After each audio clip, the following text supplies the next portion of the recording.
Hello, folks. Carlton from the Pharmacy Seeds Network. It's time for the Sunday night All Things Natural Net. Let me just make sure we're actually live here. I think we are. Looks like it. Alrighty, we're going to jump right in tonight because short of time these days. Let's see. Yeah, let's get started.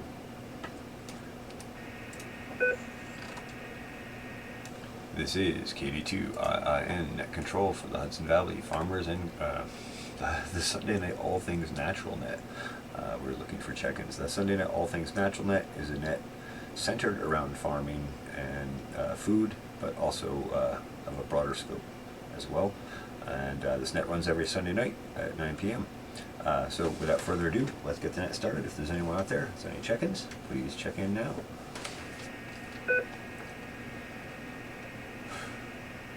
Hey, Geeky. This is KD2 Kilo RFI. Delta 2, Romeo Foxtrot India, KD2 RFI, Bob. Good evening. Good evening, Bob. Good to hear your voice. How are you today? I'm doing good. How are you doing? I'm doing fantastic. Bees are pulling some pollen in today. I'm excited to chat about that a little bit. Let's see if there's any further check-ins here first, though. This is KD2IIN Net Control for the Sunday Night All Things Natural Net. If there are any further check-ins, please call now. KC2 UVP. The net recognizes KC2 UVP. Are there any further check-ins?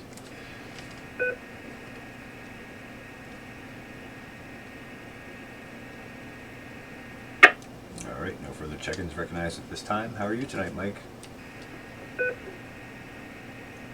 Just ducky. I'm trying to shut this TV off. It's kind of annoying. It's like having Hi, Geeky. TV Hi, on Nancy. with company in the room. It doesn't work. I'm doing just fine. I'm so glad it's warm out there. I've seen honeybees working. I see things sprouting. Yeah. I'm just so much in a good mood because it's changing. Back to you. I'm right there with you. That 70-something temperatures in the sun today just felt wonderful. And honeybees are out and doing their thing already. Fantastic. Glad to hear it. All right, well, let's roll back on up to Bob. And Bob, did you get a chance to look at your bees today? SKD2 RFI. Yeah, affirmative. I actually did get into them today. With the nice weather, I took advantage. Okay. I heated up some water, mixed in a 1-to-1 sugar-water ratio, and put a little food on for them to give them a little kickstart. As I was going through, I noticed the same thing you did. They were hauling in pollen like crazy, so that's good. They're definitely finding it somewhere. I don't know exactly what's pollinating right now, but I imagine with the warm weather, there's probably a few different plants getting a little confused at the time, but it is a little early, but it is about time to kick off, so I'll take advantage of the weather and give them some food. Unfortunately, I did find 2 hives that succumbed. One, I don't know. I'm assuming it was moisture, but all the majority of the bees were in the bottom of the hive dead, and only a small ball of them up in the first box, so they must have started dying very early in the season. And the other one was my top bar hive that I made out of 2x6 wood, which I always rave about how well it's done over the last 3 years, and has just done really well. And there's absolutely no bees left in it, and a ton of honey.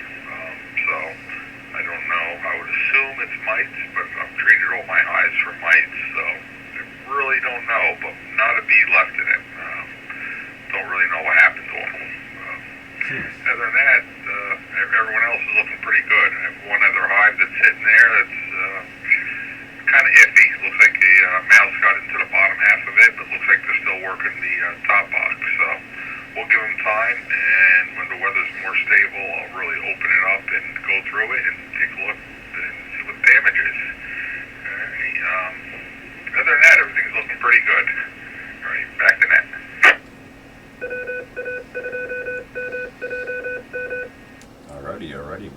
thanks for the report. That sounds like you made out pretty well. This is KD2IN with the Sunday Night All Things Natural Net. And I'm looking at the same thing. I really want to hunt down what that pollen source is. That one hive on the left-hand side of mine, those things were, I mean, they're just hauling pollen in today. I was really impressed. And yeah, it's a little early. I'm just afraid we're going to get one of those cold snap snowstorm things at the end of March, but I'm hoping we don't, because I don't mind kicking the season off and getting rocking.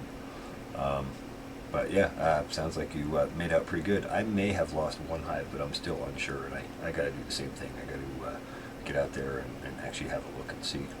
But yeah, overall, I think we did good. Yeah,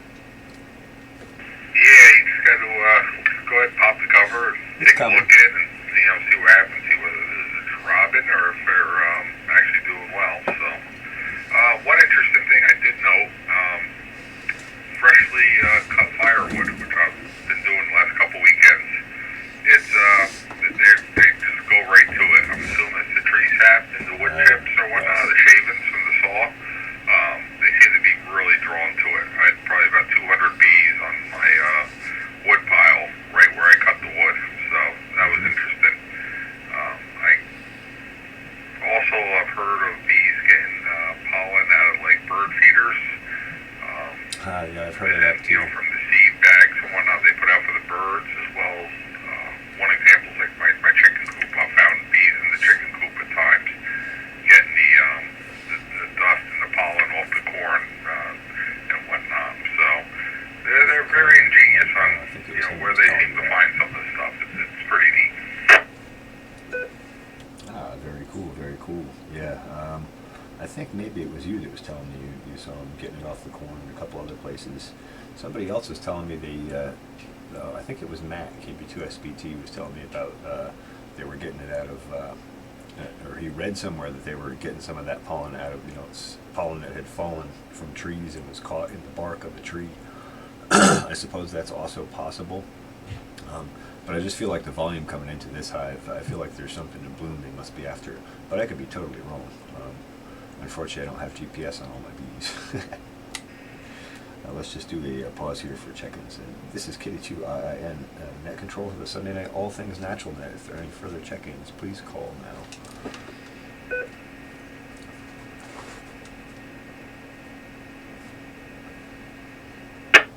All right, no further check-ins recognized at this time. Mike, KC2 UVP, any thoughts on all this? Yeah, I was curious. I believe it's Bob. I don't have your call. But when you have a suspicion of a mite problem, do you get your eyes on this, or do you send a bee out to a lab? I've got a microscope here that has a back plate lighting problem. I just want to get rid of it. But I was just curious, how do you determine, can you see these mites, and all things to do with mites? Back to you. KD2 RFI. RFI stands for radio frequency interference, which I'm usually pretty good at, so it's kind of why I kept the call sign. But yeah, as far as the mites, they are visible. You can see them. If you look at your brood comb, the cap brood in the hive, sometimes you'll see a little pinhole in the capping over top of the brood, and that's usually a sign that a mite had gone in there and attached itself to the larvae of the bee. Also on some bees you'll see the mite actually on the back of the bee, usually right behind the head on the top of it. You'll see a little brown pinhead, and it's just floating around there, just sucking off the bee. It's not so much the mite that causes the problem, it's the diseases that they transmit to the bees and spread throughout the colony. Yeah, blonde, right? As far as whether I check for mites or not, or send them off to a lab, in this day and age, I've decided it's a lot easier to just assume all my hives have mites, and I just treat them on a once-a-year basis. As a preventive precaution, I don't do too much of a mite count, or I think they do like an alcohol shake. They'll take about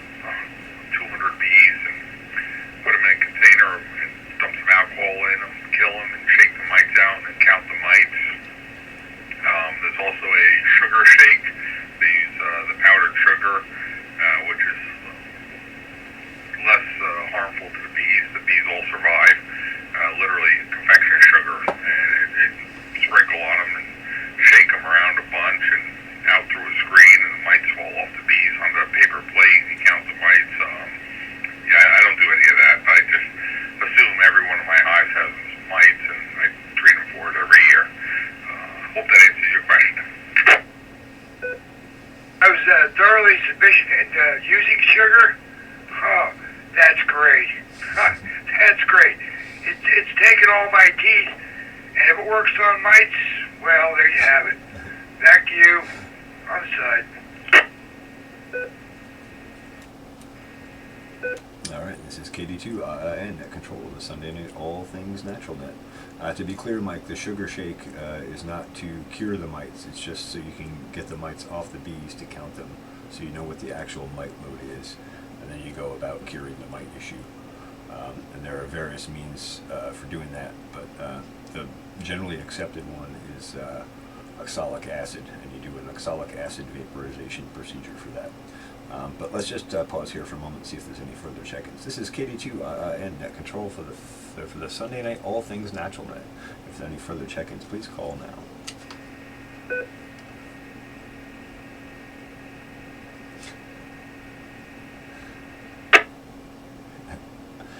All right, no further check-ins recognized at this time, and I'll put it back up to Bob. Affirmative. Thanks for picking that up. I guess I wasn't clear enough. No, Geeky loses confection sugar, bees. powdered sugar, just He'll get some strictly more again soon. as a way of measuring how heavy of a mite population that you have within the hive. It doesn't do anything. Oxalic, yeah, it seems to be the most for the effective. bees, except maybe in the Agreed, way sometimes the bees that way, and hey, the thanks bees for you have coming in in. the jar, you're shaking around a little bit, or and maybe give them a little bit of extra sugar to bring back to the hive. But it's just strictly for reference. Just check your mite load. You do have to treat the bees with a usually some type of acid. I use Mite Away quick strips, which I think is a form of formic acid, and you put pads on for I think it's 7 days. Yep. Maybe 14 days is too bad. I got restorations every time. I can never remember. But yeah, definitely it's a totally different process to treat for the mites. And like I said, I don't do mite counts, and I just assume all my hives are loaded with mites, and I treat them every year once I take the honey crop off. Last year it seemed pretty He'll good. get more again. I I'll was count him in kind some of more surprised. bees. It's been a late winter, so I was kind of surprised at losing a couple hives over the winter. But again, I went into it with about 16 hives, so it's really not to be, not really a surprise. It's almost expected. And if I only lost a couple of them, that's not that bad.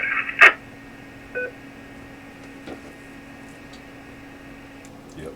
Yeah. I love when you come on the net and we talk about bees, Bob. You're so well versed in it. Excellent information. And I'll just put it on down to Mike. I'm sure he's probably got other questions or thoughts. KC2 UVP. Let's pick it up. I got the application of the sugar, even though I'm the head of the oversight 17 committee, first which year. means I Nice. overlook everything that's important. But I got that part. Where are you at? And the how did you say acylic acid? Using 2 types of acid there. Homesteading. Hey, Chris. How do you spell Darlene. it first? And I've got. Thanks for coming in. Formic acid right here. I got the chemical formula in my eyes. But what's the spelling on the other one? Because I'm a, I don't know, pioneer, chemist, etc.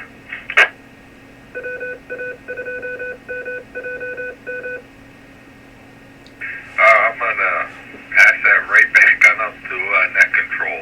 I don't know what the actual spelling is. It's I think you use the For formic acid? I can't remember. But do you use the one where you heat it up and actually do the vapor in the hive, or is yours a pad when you treat them? I guess you're asking back at me. KD2 and Net Control for the Sunday Night All Things Natural Net. I haven't treated yet, actually.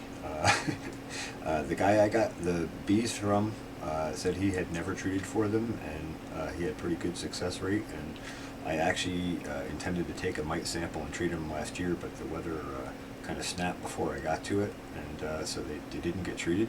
I do want to take a mite count this spring and just see where I'm at. So I don't, and I guess I didn't catch exactly what Mike was asking. Was he asking how to spell formic acid, or did I miss that question entirely? I'm a bit distracted here. No, I know how to spell formic. It was the other acid name that I was looking for. Oh, oxalic. And okay. speaking of bees, I occasionally have been able to Yeah, no, that's chase the I hem found of too the garb sometimes. of Sam Comfort, who is Anarchy Bee Hut. I forget the name. Tattletales, Anarchist Bees, or Anarchy. anyways, Yeah. I watched him do work, and he does it in One to mites. in Crocs, That's not bad at all. short, shorts, khaki shorts, short sleeves, and he takes a hit or two. But I've watched him find a queen and just take care of it, move it out of a populated area, and repopulate. It's pretty amazing. Bees are got my full attention. Back to you. That's what it does.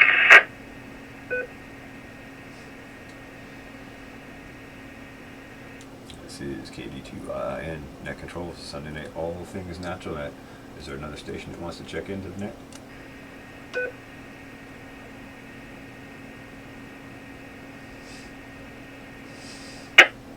Alrighty then, put it back to Bob. This is KD2 RFI, and I think that was a little bit of RFI going on in the background there. Yes, it was. But, yeah, I'm very familiar with Sam Comfort. He's just absolutely amazing at what he does with the bees. I totally envy him. I know he runs bees up here, and he runs bees down in Florida, too. He's very good. He'll start with literally a handful of bees and a queen, and put them in this Sometimes little box it goes with up, yes, toothpicks, Bomber. and next thing you know, he's making splits. It's my bee. You There know, you go. by the end of the summer, Beyond a reasonable he's probably doubt. got 20 colonies out of this little handful of bees. He's really good at what he does. I know he's been breeding some queens too. I know that type of neighbor. He doesn't believe in using any type of chemicals or treating his bees for mites at all. So all his queens are, I believe, still treatment free. I haven't talked to him in a while, but he's just really good. He's trying to build the genetic lines naturally to cleanse himself of the mites. And he's also not too bad with the guitar.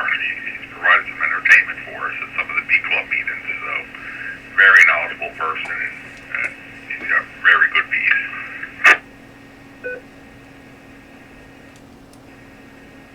Alright, and one other thing I want to point out about that, there is ongoing research all the time regarding the mites, because that is the biggest pressure on bee populations is the mites, and many of the studies point to the health of the bees being a big factor in whether or not the mites are able to wipe out a colony or whether the bees survive it. So keeping your bee health up is important, and that means good nutrition, just like anything else. I do want to just mention here, there's a new video out from Paul Stamets on a channel, I think it's called Ancestral Health. It's about a 45-minute long or maybe hour-long video where he goes into all different stuff that's going on with fungi, and research is being done, especially regarding bees and using fungi to protect bee populations from immune system problems and mite issues. So just wanted to point that out. And I guess we'll do a pause for check-ins here quick. This is KD2 and Net Control for the Sunday night All Things Natural Net. If there are any check-ins, please call now.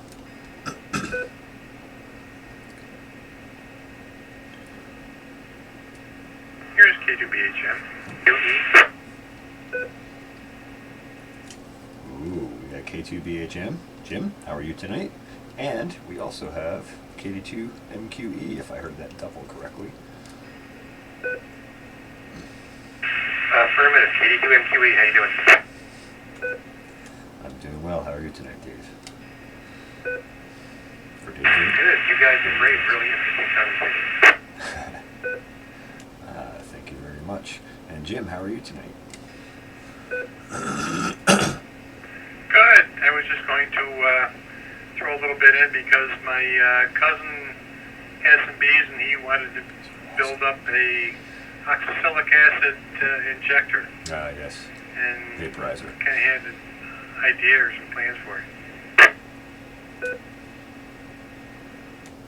Awesome. Well, thank you for bringing that to the conversation. I know you've mentioned that to me before, and we didn't really get back into the heavy details of it, but I'm glad that you brought it up here because this is a perfect time to do it. And Mike had a question before that I meant to answer to. KC2UVP was asking how you spell oxalic. It's Oxaly or IC. I can't remember which. But yeah, it's OXY.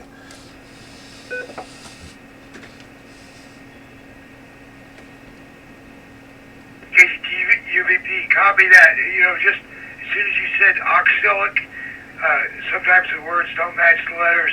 I got it. I'll be quiet. Back to you.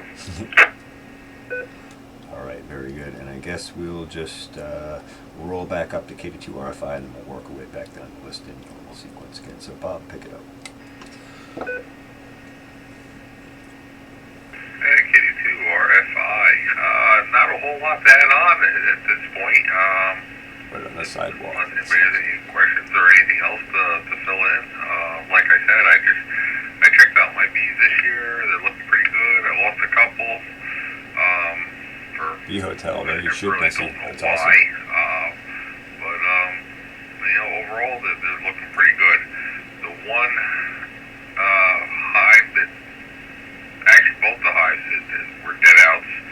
On the one of them, I took Forest is good the though. top box. Like I said, they didn't even make it out of the bottom box up in the top box yet. So the top box was all full of honey still. I took that box off and I put the entire thing in the freezer. I'll use that to boost up other hives later on this summer. And the top bar hive that I had that disappeared and abandoned the colony, I will pull all the wax and the honey out, and I will probably press it out for my own personal supply. So, which will make some people happy because that means I'll have a couple jars of the other honey me too I have sometimes. currently in stock to I have 3, I want 8. send off to them if they Then I so want wish. 16. And it will give me a ton of wax too. It's actually it's a good thing Yeah, I that just Top started Bar Hive November did, before good last. labs because It's addicting. they had built the And comb fun. within it in such a way it did not allow me to inspect it. They had cross-combed across the bars.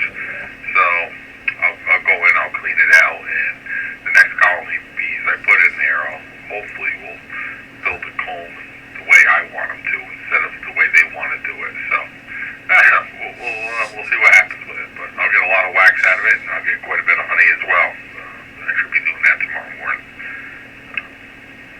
Yeah, other than that, that's about all I got. Back to net control.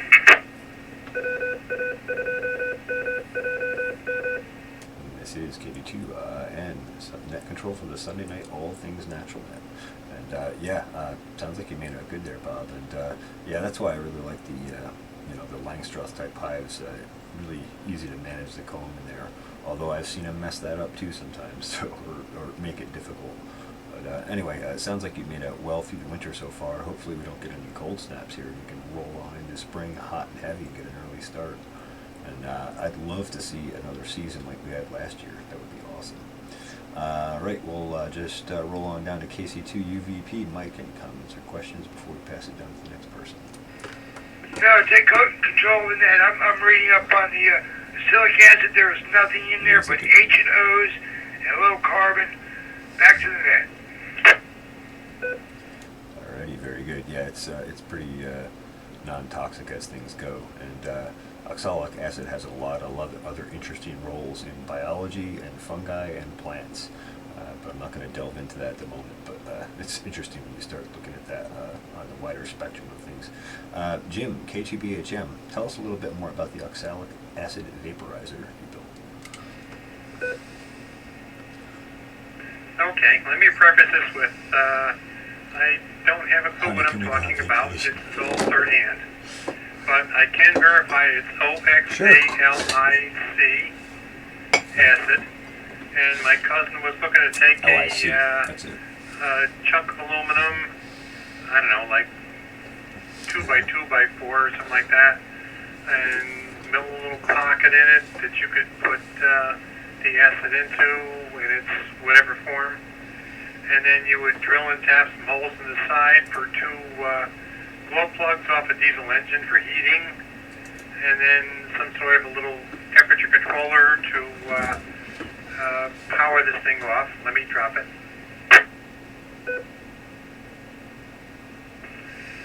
So basically, you would have a 12-volt system that would power this up to the point of where it would melt the oxalic acid to vaporization point, and you would incorporate this into the side of a piece of 4-inch PVC piping with a 4-inch 12-volt DC fan off the side of it, and it would blow it into the hives, all powered off a 12-volt DC, and you would do a treatment for some period, I don't know, a couple hours or so until the battery died or whatever in the beginning, and it would force the mites off the bees. Couple hours. Again, I have no clue what I'm talking about. Way too long. I'm repeating this from what he read and he wanted to build. So, take it from there. Alrighty, and then we'll roll on down to Dave, KD2MQE, and then I'll put it back up to Bob, KD2RFI. I'm pretty familiar with oxalic acid vaporization, but I know you are more familiar and more experienced, so I'll put that right back to you. But I would say several hours of vaporization sounds like way too long. It should be like, I don't know, a minute to 5 minutes or something like that. But we'll put that back to Bob. But in general, the concept sounds correct, Jim. All right, KD2MQE, Dave, pick it up. Or would you prefer to be called David? I'm not sure. Dave's fine. I think I don't have much to add, and I want to hear the answer to the question, so back to that. Let's bring it back. All right, very good, very good. All right, back to you, Bob, KD2RFI. KD2 RFI, a big moment everyone's been waiting for, and the answer to that question is, Nice. I don't know. I've never dealt with the oxalic acid before. I've always just done the mito-weight strips, and just because they're easy. Like I said, you put one strip on, I think it's for a week, or two strips on. I think one strip for 2 weeks, or 2 strips for 1 week, or something like that, and again, I gotta go back to directions every time. And it's for me, it's simple, especially dealing with 16 highs. It's you place the treatment on and you walk away. I know the 1 year I wasn't a rush. I think if you remember me telling the story, and I actually overdosed my bees accidentally. It was only about an hour or two, but before I realized what I had done, trying to figure out why I ran out of pads so quick is because I put 4 pads on instead of 2 pads, and I didn't realize they were stuck together. So, but yeah, I'm not familiar with the vaporization of the acid as far as working that way.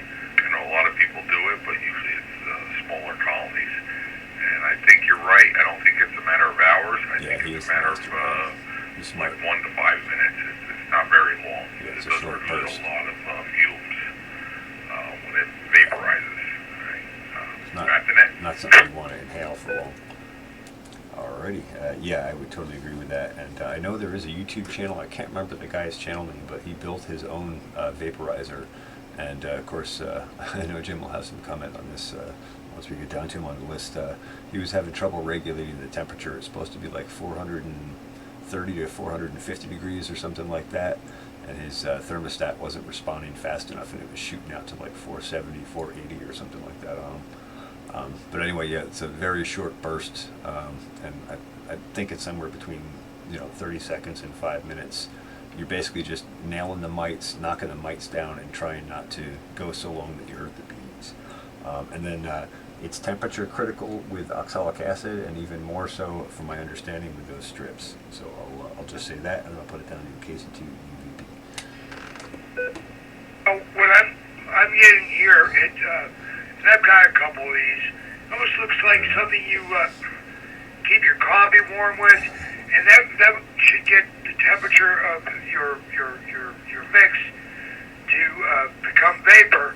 And it says oxalic acid treatments are most effective when used during broodless periods. Yep. And it So they does not don't affect stay on the brood the queen or the after the treatment, capping because of they can escape brood the cells. treatment that way. Back to the vet. Yes, I should point out the mites can go in on the brood, and then when you do an oxalic acid treatment, because the brood is in a protected cell, they don't get exposed to it, so you have mites hatch out with bees later on, and that's why usually oxalic acid treatments are done, I think, 5 to 7 days apart, somewhere in that range, so that over the course of, say, a 21-day total cycle from egg to hatched bee, you have a chance to wipe out the mites that hatch out from the brood, and that's why it's better to do that in broodless periods. K2 BHM, pick it up. Yeah, okay, K2BHM. Oxalic Yeah, I'm not acid. really sure what's going on. I'm just going by... Hey, sometimes. Have a good he night. needed Thanks for coming in. Heat the Enjoy your meal. oxalic acid to the point where it vaporized and gives it to the hive. But pretty much other than that, I'm not sure what's going on, what it does or whatever. I was looking at it from the aspect of what can I do to control two glow plugs for a diesel engine to raise the temperature of the little block to where it's supposed to be and keep it there. I think that probably makes more sense if you've got a setup where you can just get that up to temperature and then keep it at that temperature you want. Then you could do your oxalic acid flip over for dosing and be at the temperature you're at. I don't know. It's interesting. I'll have to see if I can dig that channel up at some point and I could share it with you. I'd be curious to hear your thoughts on his thermostatic issues. And I don't know, he may have sorted them since this was quite a while ago when I saw that. Anyway, we'll roll on down to KD2 MQE. David, pick it up. KMQE, thanks. Still not Hi, Jim. Good. How are you?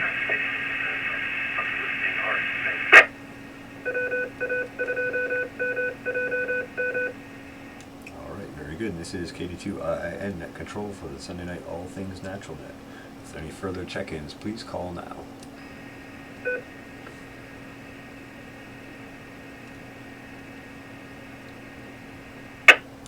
Alright, no further check-ins recognized at this time. Let's roll back to the top of the list. KD2 RFI, pick it up. KD2 RFI. Yeah, there's also a nether treatment. Just to add one more into the mixture here that I've looked at occasionally here and there, but it doesn't seem to be really catching on with the masses. So I'm kind of hesitant That's the hops one. possibly trying it. It's the Hop Guard. I know we've mentioned it before, and it was pretty much a derivative of hops. It's another all-natural treatment, and from the same material they make beer with quite often. And I don't know. I wasn't sure if you knew anything about it or not. I know they've got a couple different variations of it. There's a Hop Guard, and Hop Guard 2, and I think they came out with a dual formula as well. I see for sale in the catalog, which I don't have in front of me right now, but I definitely want to check that out a little bit more. That might be another direction I may go, depending on how easy it is to apply and the effectiveness. Because I know right now with my Mite Away strips, they claim the effectiveness is 90 to 95% effective, somewhere in that range. So if that Hop Guard is similar, I'm glad you get to try that honey. but yet still does not impact the colony in a negative way, or will it impact your ability to use it with or without honey? Yeah. That'd be another thing. I know whenever I treat for mites, I always do it after I remove the honey. Yeah. So that way I don't even have to think about it. There's no honey stores on board that I would be drawing off for bottling purposes.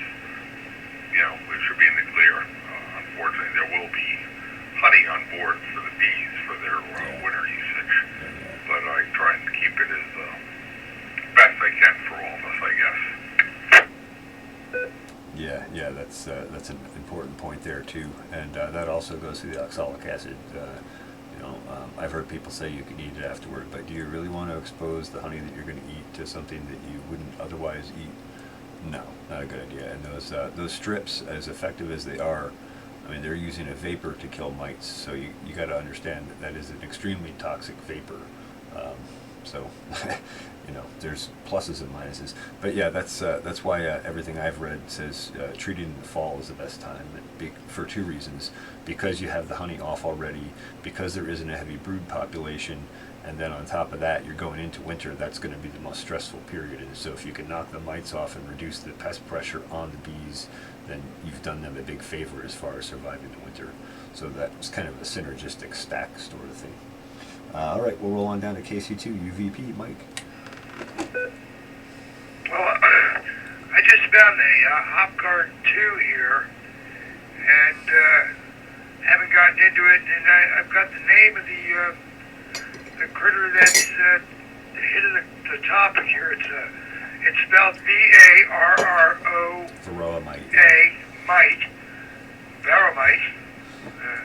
Not to be confused with a Vegemite. Thanks, Jake. Vegemite. I'm pretty sure there's protein in both of them. Back to the vet. I like that very much. Yeah, it's a Varroa mite, yep. And I think you're right on that, Mike. All right, K2BHM, pick it up. Yeah, okay, CJ. Yeah, K2BHM. I've been looking around here a little bit, and it looks like he was really over-complicating things. It looks like a lot of people are selling this little aluminum block with a little pocket in it and a glow plug for a diesel engine and rod off to a handle and wires off to a battery, and you're just throwing off oxalic acid in there to do what you want to do and connect it up, and it just heats till it's going. Gram or 5 grams or something You like stick that. it in there, and it's I don't know. It's a sticky trap. It's a lot simpler than what he's trying to do. I don't know. I don't know what's going on here. I'm just looking at seeing and analyzing what other people have done. But like I say, you might want to do that in the fall when it's going to be a while before you eat the honey. Well, yeah, in the fall you should have all the honey you're harvesting off, and there should just be honey from the bees on the hive at that point. But yeah, you should go to YouTube and check out, using oxalic acid vaporization.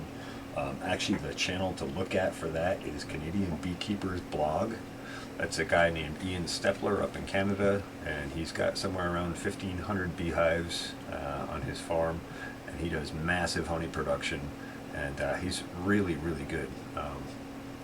Well worth checking out. And he winters his bees over in a cold shed, and so that's a whole other thing. Anyway, interesting, very informative dude, and I recommend you check out his channel. But he does have videos specifically on oxalic acid vaporization if you're looking to understand, what you're trying to engineer there. Anyway, and we'll roll on down to KD2MQE. Pick it up. K2MQE, nothing further to add. Yeah, 1,500. I'm sorry, David, you were a little staticky there. I didn't catch what you said. Nothing further to add. Back to you. All right, very good. I suppose we should do one more pause here for check-ins and see if there's anybody else who wants to jump in. This is KD2IIN for the Sunday Night All Things Natural Net. If there are any further check-ins, please call now. 82QQV. The net recognizes KD2QQV. Are there any further check-ins?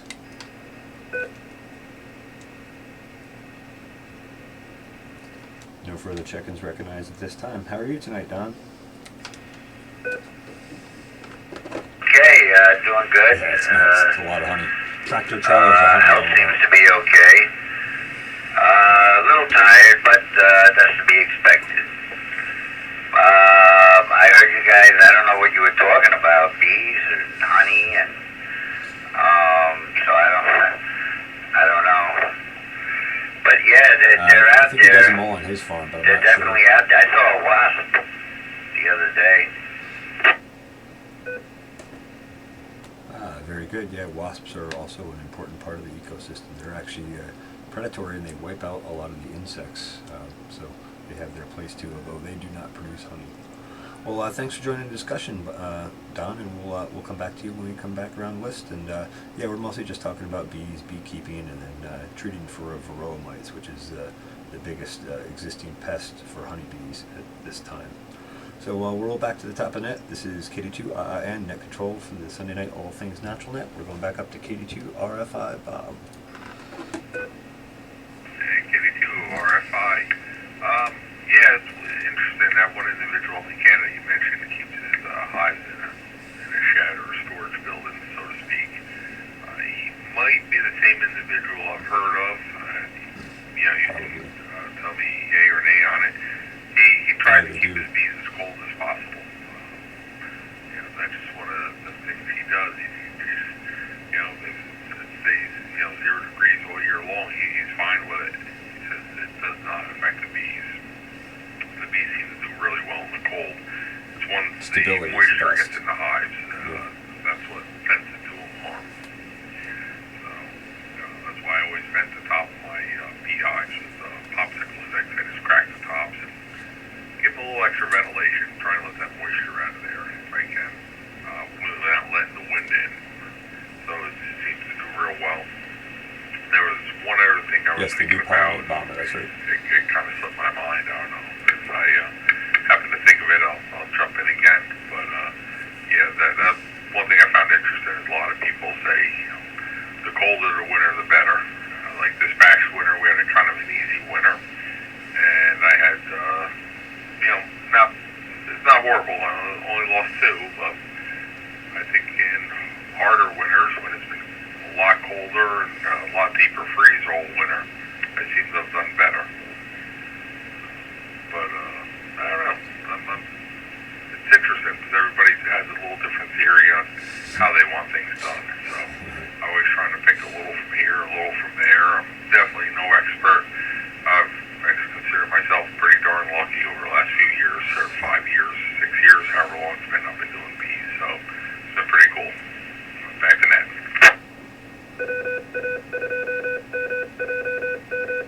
All right, this is KD2 IIN with the Sunday Night All Things Natural Net. Yeah, I mean, you know, like there's so many different perspectives and ways of doing things. You can't do them all, but I do the same. I try to pick from the best and always be like keeping an active eye on what the latest information is and trying to update my mind model about how to manage them. So if there's new information coming in, I make the appropriate changes that fit that. But that's about all you can do. Anyway, KC2 UVP, Mike, your turn. Pick it up. Well, I'd like to thank everybody for letting me join in that. I'm going to be in the wood here, and 73s to everybody. And oh, by the way, mind your own beeswax. KC2 UVP on the side. Sounds good, Mike. That's good advice. All right, K2 BHM, pick it up.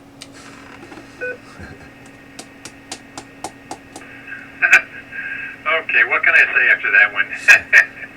Okay, well, honey. I'm just relating what I've heard secondhand from my cousin, and I basically don't have any experience in this, so I'm going to just pass it on along and mind my own beeswax. My immediate thought response was, okay, honey, but I thought that might not be appropriate. Anyway, let's roll on down to KD2 MQE, Dave. Hey, Steve, nothing further to add. Yeah, back to that. All right, very good. And we're down to Don, KD2 QQV.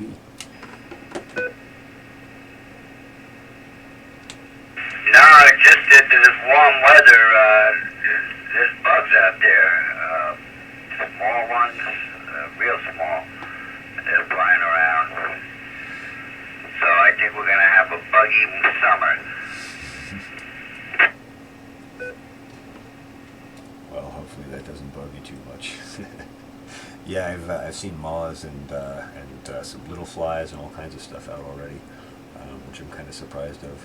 The one thing, one of the things I miss about not doing maple sap, I haven't done maple sap or syrup in a few years, is this time of the season when we're collecting maple sap, we find all the fireflies hanging out on the maple trees. So it's always like cool to see them. Like they're like one of the first ones that you'll see out on the trees.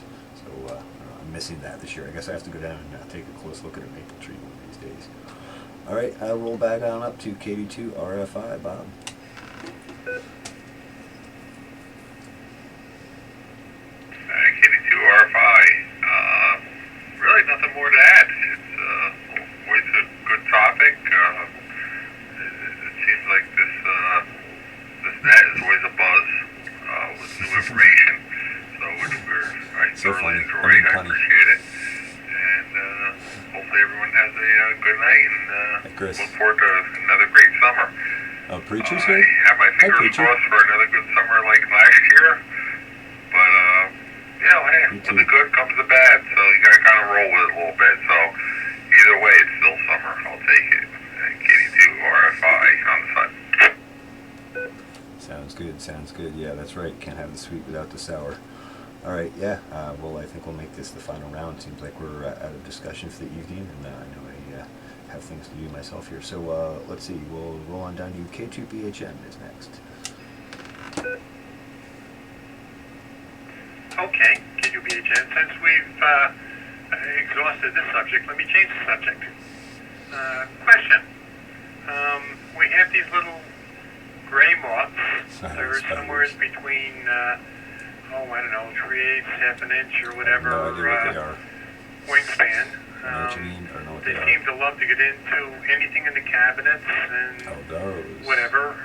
Dog biscuits, flour, Indian whatever. meal They moth. just go for anything, and nothing seems to get rid of them. Spiders are our friends. I put long up as they're a down your neck. bug zapper with the ultraviolet light, and they seem to ignore that. Any hints on how to get rid of these little pests? Yeah, those are Indian meal moths. Throw out anything that's a seed, a starch, a flour, anything. Clean thoroughly with bleach and hot water or warm soapy water. Get out everything that they've gotten into, and I mean absolutely everything, and you'd be amazed what sealed containers and bags they can get into. Get rid of all of it, clean it out, and then replace it. Yeah, they're a real pest, and the only thing you can do to either to keep them from getting reinfested is go into glass jars that are sealed with a lid on them, or go into a freezer. And then once you're rid of them again, you should be okay. But once they get an infestation, man, it's amazing the packaging they can even bore through and get into, stuff you would never dream they'd get through. Oh my God, they're so invasive. I mean, just a closed plastic bag that has nuts in it Yep. from the store, and Yep. a couple weeks later it's full of them. And Yep. God, they're freaking amazing. Yeah, they're really frustrating. Well, try growing a corn seed for 3 or 4 generations and losing all but a few of them to those guys. Oh, so frustrating. But yeah, look up Indian meal moth and how to eradicate Indian meal moth. But mostly it's about getting rid of the stuff they're infested in and then cleaning things thoroughly to make sure that no larvae are around. Their larvae are really small. So I hope that helps. Yeah, thanks. At least I know what to call those little buggers. Yeah, that's what they are, the Indian meal moth. So dig them out and yank them out and put them out of commission. And I wish you luck with that because it's a frustrating thing for sure. All right, KD2 MQE, you're up.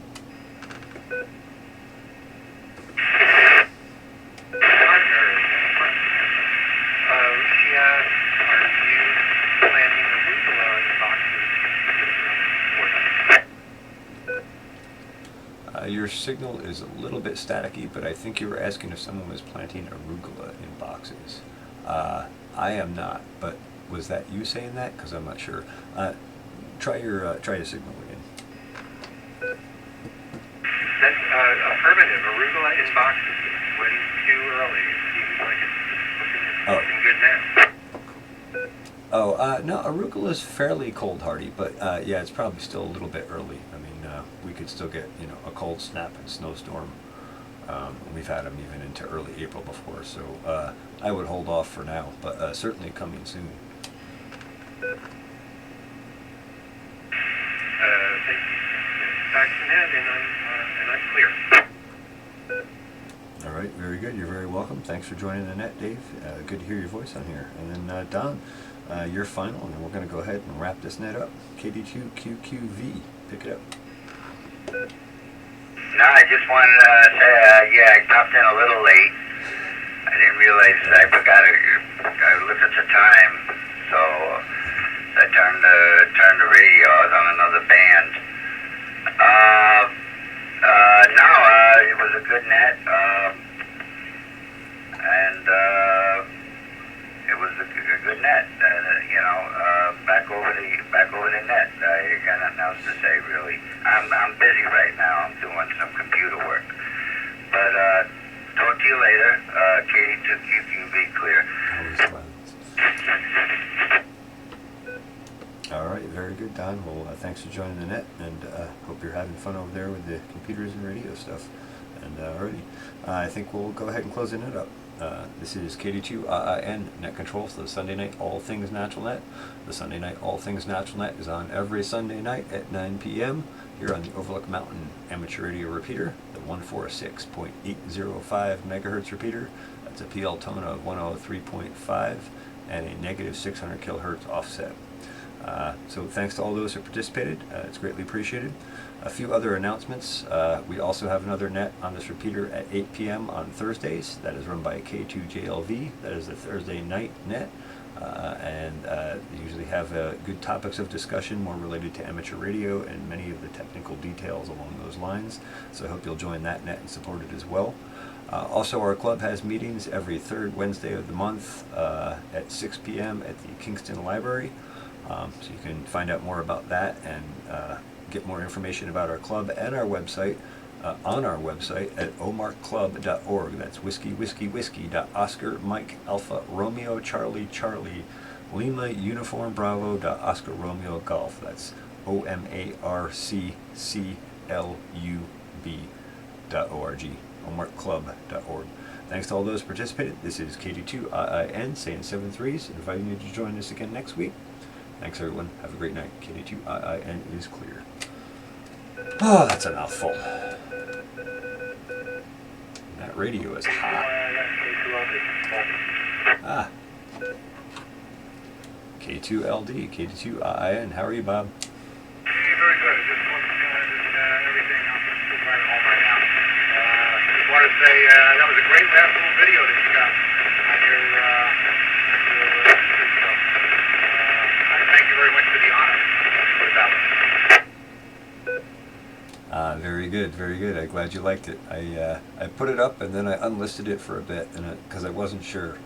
But I'm glad you like it, and I appreciate your feedback and information. Nice to have someone who's in the field and knows what's going on better. By the way, your signal's a little staticky at the moment. Yeah, I'm still driving off in the mountains right now. Short. I want to say hi to everybody else, and wrap it up like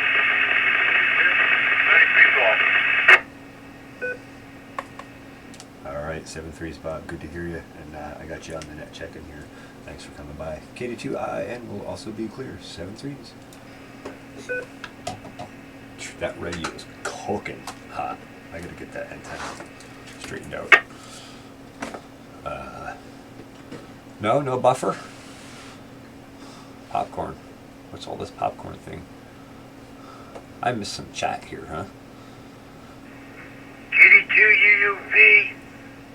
KC2UVP. Call Don. Alright, radio's off.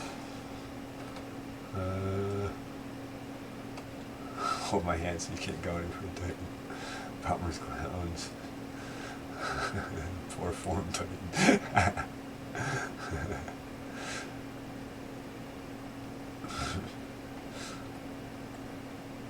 Extra buffer.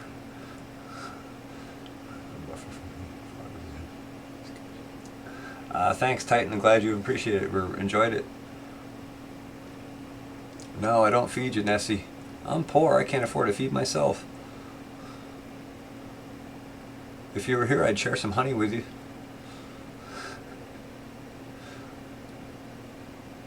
And then later in the season, I'd share food with you. But right now, there's nothing growing. It's all chilly up here.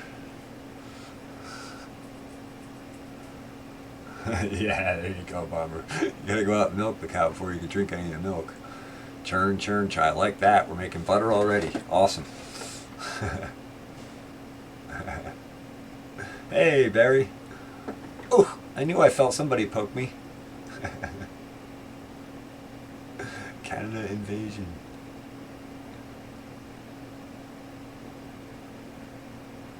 So I think that when Jenny Schmidt came in before, I think that was actually my son Jeremy on her account. So that's cool. I don't know if you're still in here.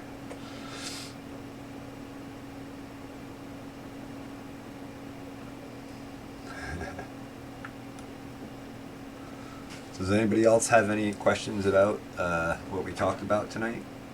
Anything I can provide further enlightenment on? Or further information? I don't know about enlightenment. Yaks and llamas. Yeah, there's a couple farms around here that have llamas. And there might be one or two with yaks too, I'm not sure. There's one farm down the road that has an emu. That's an interesting one. Ever seen an emu? It's like an ostrich.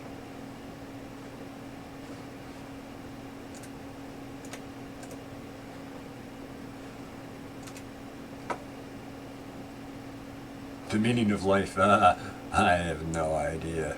No idea, Chris. I think we're here to live it and learn some lesson. What that is, I don't know. I guess we'll find out in the next life, maybe, or maybe not. Yeah, I know, Geeky, I know. I want to see you have more space and room for bees and not lose everything to drought in the summer. I currently have 3 hives, and yes, I will definitely expand, but I'm going to need to buy some more hive equipment, and that's going to take some money, so it probably isn't going to be this year. I might be able to pull off 1 or 2 more hives with the boxes that I have now. But yes, I do plan to expand. I want to go more in that direction, more in the honey direction and less in the growing direction. Basically let my growing and my foliar feeds and my nutrition be a very high-end honey nectar supply to make very high-quality honey with. Yeah, big chicken, yeah. Except they can actually chase you down and hurt you. Exactly, Nessie. Yeah, weird-looking ostrich. Interesting to watch.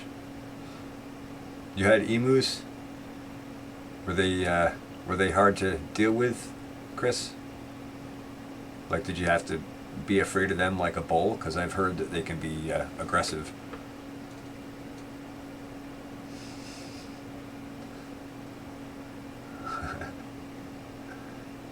$50 yaks in a hot tub. That might make you want a yak, Barry. Quail? Oh, really? Apartment chickens. That's great, Mama. Deadly. Yeah, I thought so. Yeah, when I was looking into, some sort of option other than a dog for, like, animal security here, emo was one of the things that came up. But then I read into it a little bit, and I was like, yeah, I don't really want to deal with that.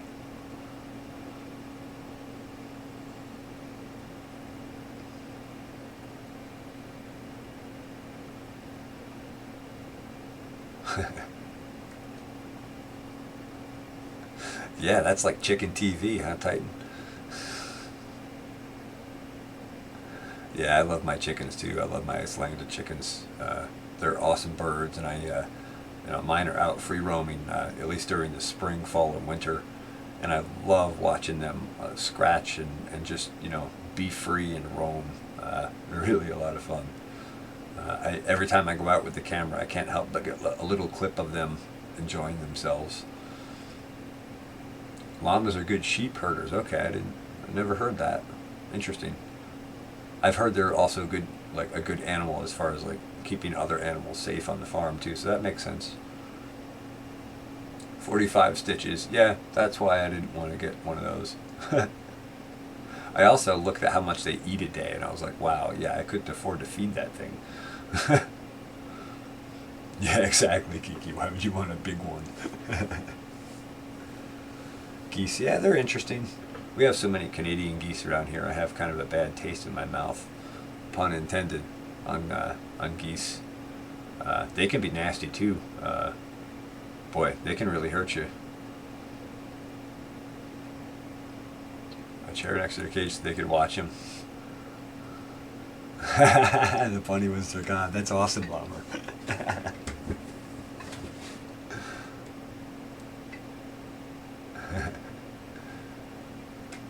Fell for it, Chris. Yeah. Well, you know, we all learn hard lessons in life. 45 stitches. That sucks, though. That's a hard lesson for sure. Bunny god. I know, right? It's all perspective, right? Black and blue all over. Okay. Yep.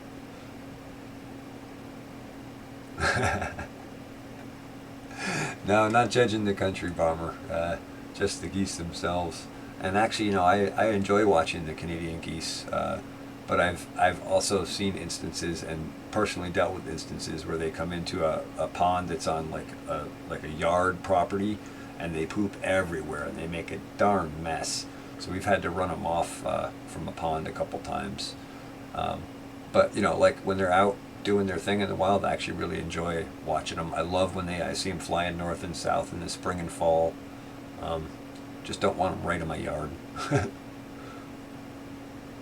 Mead from Honey, Q Drunken Sasquatch. You better not touch my mead, Barry. It takes 5 years for a good mead to cure. If Sasquatch comes along and takes it, he better bring me some venison. They kick hard and fast. I would think so. If you look at how fast and powerful a chicken is, and you scale that up to the size of an emo, that's a dangerous animal. Razor teeth.